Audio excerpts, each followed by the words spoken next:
Hey guys, it's Greg. It is the day before Thanksgiving when I am filming this. I just figured that I would take a few moments and just, talk about a few of the things that I'm thankful for. You just heard my oven is going off. I'm doing a little bit of multitasking, and I know I said in my time management meeting or my video that really should not be doing the multitasking, much like patting the kitty while talking. But I just, wanted to take a few minutes to both talk to you guys, say thank you so very much for everyone who's been watching and giving me feedback on the videos. But I also wanted to talk about the new Star Wars. We're coming up in a couple of weeks, the last, quote unquote, of the mainline Star Wars movies is going to be coming out.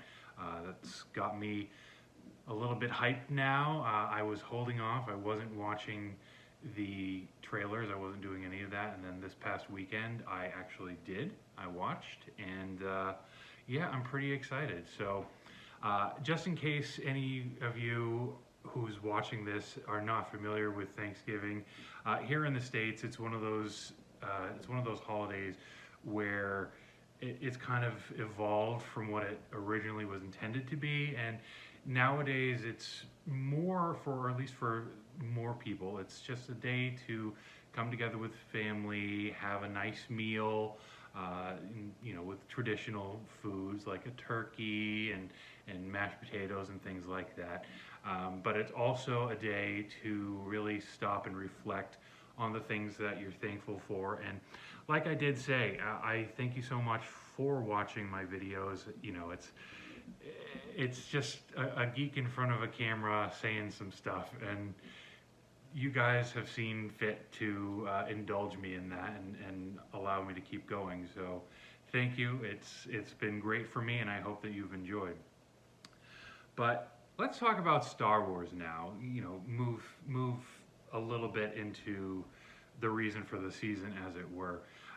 First, I think that it should be pretty well known. Kitty, please don't bite the tripod. That's going to make it hard for me to keep me in focus. Silly kitty. So the three movies, The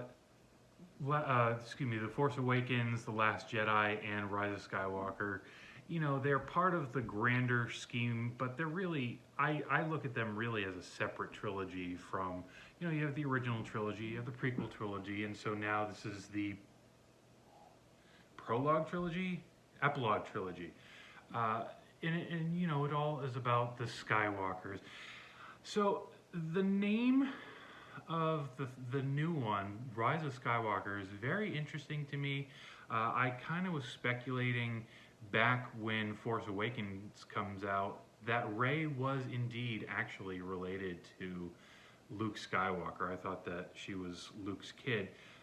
I'm kind of moving away from that now, and it's not really even due to Luke's behavior in The Last Jedi, which, by the way, I like The Last Jedi, and I've heard so many arguments, but you will never convince me otherwise. I loved it. I thought it was very entertaining, and I will just very briefly just say, some of the things that it did was, one, it was Star Wars, so that was really entertaining, but also it was an opportunity to explore some aspects of the mythology that were really very underserved. What is this whole deal with balance? The light side versus the dark side. And even Supreme Leader Snoke said at one point something to the effect of, as the light goes up, the dark must rise to meet it. I thought that was pretty interesting. And so the concept of the gray Jedi is very interesting. Rey, in and of itself, is she going to be the balance of the Force? Is she, maybe this is an extension of the prophecy. I'm not really even sure. But it's a lot of possibilities moving forward.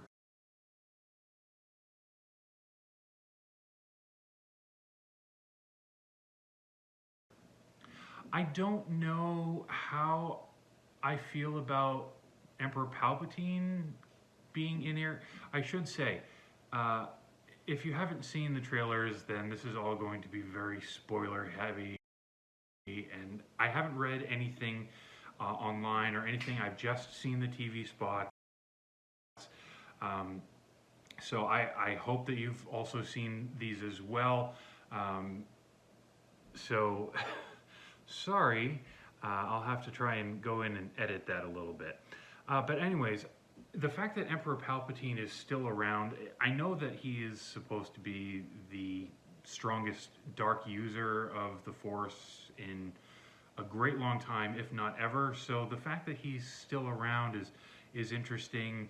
Maybe he was able to cheat death, as he was talking about in the Darth Plagueis the Wise, the tragedy of Darth Plagueis the Wise. Maybe he was talking about cheating death by having clones.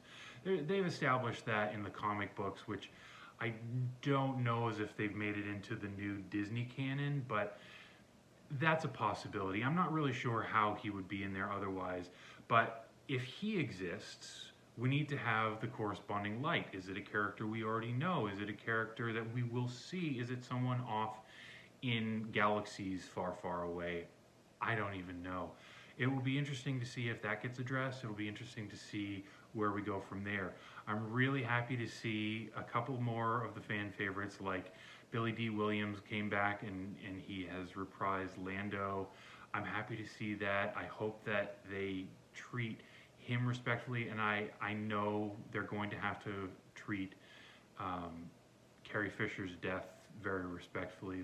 They need to do something for the character, because obviously she's not able to play the role to its planned end. So those are just my silly little quick hit thoughts. Again, thank you all so very much for watching my videos and putting up with me making silly videos about video games and nerdy TV shows and all that stuff. I really hope that if you are watching this, you are having a great day.